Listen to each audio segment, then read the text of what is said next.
Nawa Barcelona ta sai dan wasa Adeyemi? Waye zai gaya mana a comments? Wani rahoto ya ce Alvarez yana tunanin komawa Arsenal idan ba za a bar shi ya koma Barcelona. Wane ne Ferran Torres bayan kammala gasar cin kofin duniya? Ruben Amorim a wasansa na farko matsayin sabon kocin Milan a gasar Serie A. Sarki ne a ko ina. Muhammad Salah ya nuna tasiri. Liverpool da Newcastle an yi kunnen doki wasan farko. An yi gwanjan kwallon Maradona da ya ci a gasar cin kofin duniya 19 something za ku bi ni bashi. An cimma yarjejeniya Marmoush da kungiyar kwallon kafa ta Spurs. Manchester City ta amince da wasu sharuɗa. Rahotannin lafiya na nuni da cewa sati 5 zuwa 6 dan wasa Ahmad zai yi jinya babu shi cikin tawagar mai. Karo na farko wa dan wasa Erling Haaland ya gaza samar da kwallo a wasansa na farko cikin sabuwar kaka a Premier League. Tun zuwan sa Manchester City ya kasance abin duba. A wannan lokacin an bura tambura Manchester City ta doke kungiyar kwallon kafa ta Bournemouth da ci 2-1. Dan wasa Ryan Cherki ya nuna tasiri. City aka fara sa kwallo amma bayan Ryan Cherki ya shigo a canji shi ya nuna wani ingancin da ya taimaka a kungiyar ta nuna wani babban tasiri. Ga wani tarihi ma da Enzo Maresca ya kafa kasancewa mai horaswa bayan Pep Guardiola a ita kungiyar kwallon kafa ta Manchester City bayan shekaru 10. Wancan lokacin 2016 Pep Guardiola wasansa na farko matsayin kocin kungiyar. A gasar Premier haka shi ma daga mintunan karshe ya samu damar doke Sunderland. A yau Enzo Maresca ya kafa wannan tarihi ya doke kungiyar kwallon kafa ta Bournemouth kamar haka.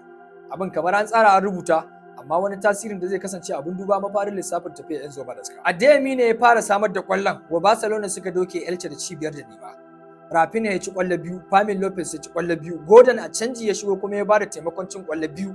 Zai kasance wani babban tambura idan ya kasance lissafin kundin nasu. Kwallo 5 daga wasan farko sun tafi da clean sheet, wani babban tasirin da zai kasance jinjina ga Barcelona. Mafarin tafiyarsa a gasar cin kofin La Liga abin duba, kyakkyawan jagorancin Hansi Flick zai kasance abin tambaya.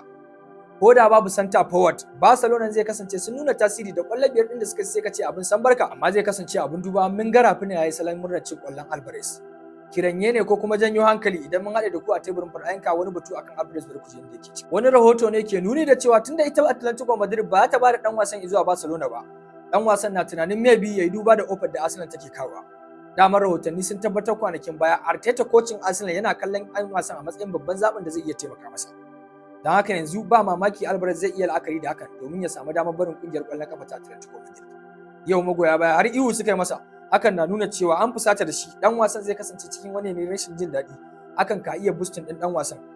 Hakan ka iya hasala ɗan wasan ya kasance ya yi tunanin barin ita kungiyar.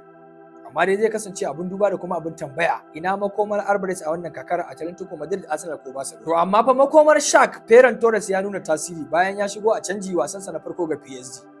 Ana cin kungiyar kwallabin da zai kasance dan wasan yayi equalizing. PSG ta ga wani babban tasiri daga sabon dan wasan da ke rike da kambun duniya.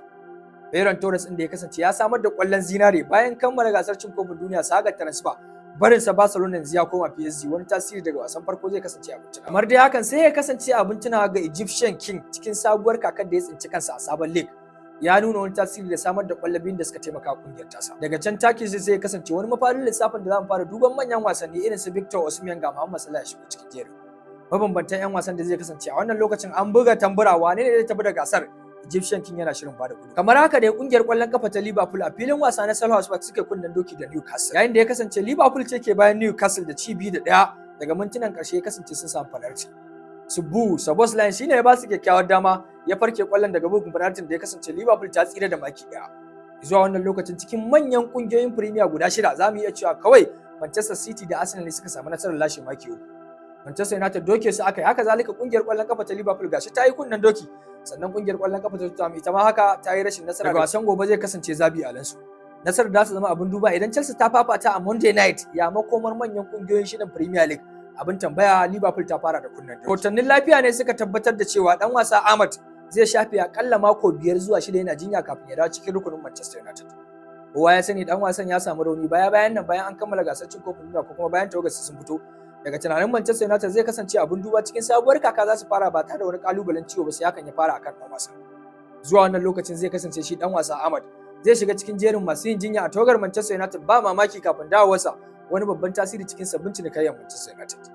Brian Mbeumo zai rike gurbin ko da ya kasance ya samu da substitute da tunanin cewa Benjamin Sesko zai iya shiga cikin 11 farko amma dan wasan da zai yi jinya akalla ta makonni 6. Aka cimma yarjejeniya tsakanin Manchester City da kungiyar kwallon kafa ta Spurs. Here we go ta tabbata Marmoush zai koma kungiyar kwallon kafa ta Tottenham. Roberto De Zerbi ya ƙara samun sabon wani dan wasan da zai kasance ya shigo cikin jerin sabbin 'yan wasan kungiyar. A wannan lokacin a Premier League zamu ga wani tasiri. idan mun haɗe da ku a comment section sai ku tofa albarkacin bakin